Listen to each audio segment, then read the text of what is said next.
Thanks for staying with us. We're still discussing this issue of manipulation. And the reason why I wanted to engage Tokwe is because both of us are Christians. And, you know, sometimes you say, we hear it on the pulpit, giving up your house is not too much for God. Giving up your car is not too much. You know, you're trying to, because you can give up everything. I know a family member. Oh, I'm told I have a call. Let me pause. Engineer David, thanks for calling. You're live. David from Alimosho. Yes, go ahead, sir, please. Thank you very much. May God bless you there. Thank you, sir. Amen. And you too, sir. If I may ask any one of you, is there no language that God does not hear? If God hears every language, there is no religion God does not accept. Whether you are a Christian, you are a Muslim, you are Judaism, you are a Far or others, God, everyone, Jesus knows about it. But the issue is that religion has become a business in Nigeria here. People should be very careful. In the 70s, we know people will call Jesus Igbo, and we know how it ends up.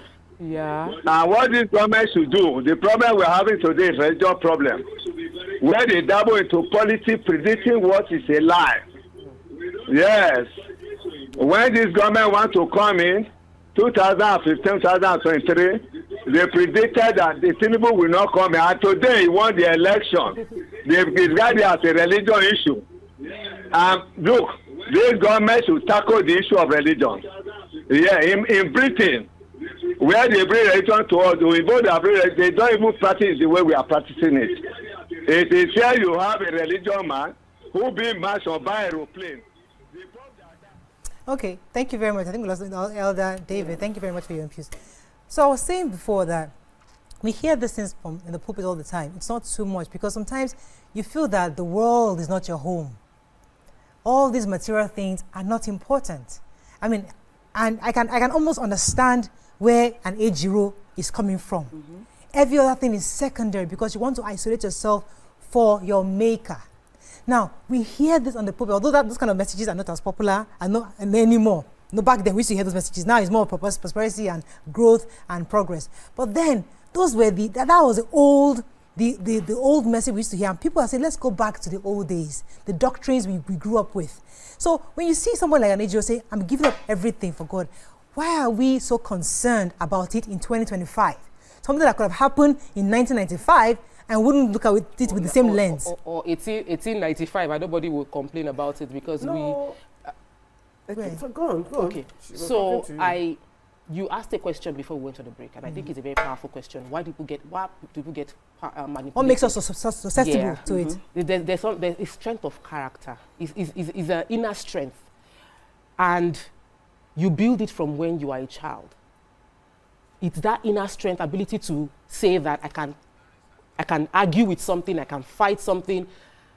It comes from within you. Because you see, some people get in university and they stay with a drug user as their roommate, and then they become drug addicts. And somebody else will stay with that same person and the person wouldn't. So it comes from within. It's that strength and the ability to say no and walk away. It's not everyone that has it. Parents have a duty to put it into their children. I have one of my son, my last born. He's very emotional, so he tends to want to please, and he tends to want everyone to be his friend. And I keep telling him every day, nobody's going to be your friend, because for me, I'm looking at the future and thinking, someone can offer him friendship in exchange to get something from him, because he has this inner need to be liked, to be welcomed. People in that space. And we all go through seasons where we feel a bit down. We all go through seasons, maybe not manipulated within that period, but some are perpetually there. That's why some people stay in marriages where you feel like there's a way out for you and the person is not seeing it. It's from the inside, the ability to build the strength of your person to make those decisions.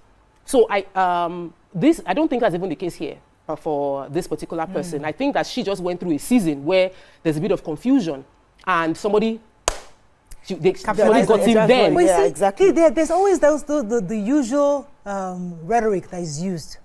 Oh, there's just like Waike said earlier. There's somebody in your family, you have a stepmother. There's an auntie that wants to kill you. See, red flag, isolation. Those things, not isolation. They'll tell you. Making you hate first your of all, they'll family. mention your name. Are you John? Is your sister's name Funke? Is your uncle Emeka? Once you tell that to a Nigerian and it's accurate, you've got them. You've caught them for life. Anything. Because I remember I shared the story once. I had a pastor friend. Not a pastor friend, but like an acquaintance, and now he's a minister. The guy is he's a fraud.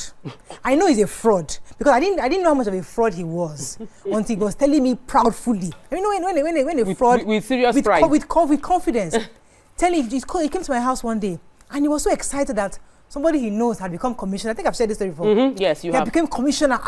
Brian, my life has changed. And I'm wondering, how has your life changed because you know somebody became commissioner? Well, the first thing I'm going to do, I'm going to tell him he must not enter that office. I must go and pray. Because must let him know that to enter that office. Because once you become a public officer here, there's that thing of the person that left there before, maybe has some diabolical things he was doing. So they will tell you that they have to come and do some cleansing. So when you go for cleansing, that's some money you collect. In your own mind, they've cleansed. Now, after you now sit down, they'll now tell you that there's somebody in your office that is putting something, and the guy was telling me that that's the strategy he's going to use. He has a breakdown. Eat from that commissioner. He was telling me. So first thing I cleanse his office, then I begin to tell him about people who are coming in. Then every week I must come and do prayer for him. And when I do that, he sends me money. So in his mind, this is chop. In his mind, he's done something good. In his mind. So he has the tools of manipulation for this person. And because this public officer too is looking for progress in his work, he will carry the pastor. They all have pastors and imams and aladras. Pray for them every second. I'll tell you the states after, but I know of one state. Okay. The governor did not move into his office. He said that his predecessor had done the juju there. So he did not move into his state house. What does that mean? That means they have done. So boy, you know, okay, so boy, you know that all our books actually they all tell us to do. On national television. Sorry, I didn't say that. I didn't know I'm picking for you. Okay, go ahead. Yeah, so we know all our books actually, all our holy books, they actually tell us to do good stuff. It's just that sometimes we human beings have been able to extract and do some other things on our own, for our own selfish interest, right? Like I'll say for what I know, most times, you know, like giving out this thing in church, like when you go to church and you give out car, or somebody would say this, that. For us, we give out, we call it zakah. That is what they call it, zakah.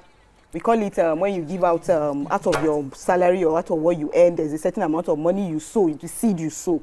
So we call it zakah. So most of the zakah that we do, we don't do it in the mosque sometimes. Some people do it in the mosque, but most times what we do is we go out, we can actually do this zakah outside the mosque. So sometimes we go, maybe we sink a borehole somewhere where people can go and be getting water. We can just say, okay, this family, I'm going to give you this because you people are, you know, there's poverty in the house or something. Then we just give out money like that. So that's how we do zakah.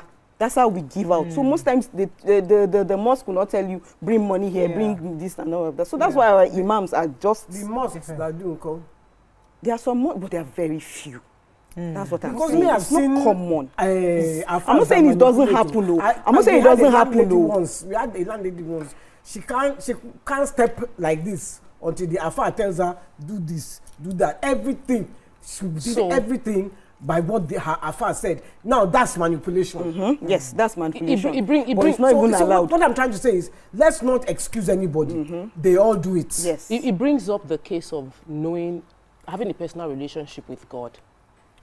It's not, God is not someone you'll be using different means to get to.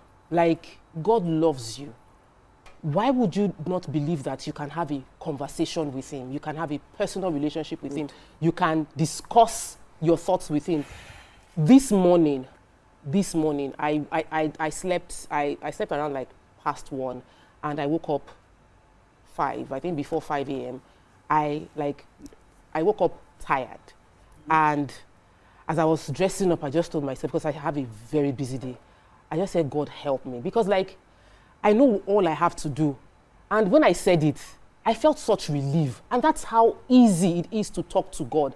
So it's a bit worrisome that some people still feel that someone somewhere has the magic And God, sometimes I feel like God deliberately does not answer some prayers. Sometimes when I hear people share testimonies, and testimony sometimes is because there are some testimonies of notable people that brought people into this particular group. So testimonies sometimes are used as tools. So I've heard testimonies of saying I gave up my car. I drove my car to church and walked away, and then a month from then I got a car. Or I sold my house and dropped the money, and in 1 year I had 5 houses, and all those kind of things. It's not, God told them to do it. He did not tell you to do it. It's a personal journey between each person. But they tell us to put their testimony at the point of contact. Now, I am in a community with Dr. Olumide Emmanuel. He's a pastor, he's a prophet, he prays, and we do this thing. And let me people pause you kneel for a down. second. I'm sorry, I have to pause you. I've been told I have to go on a break. Stay with us, we'll be right back.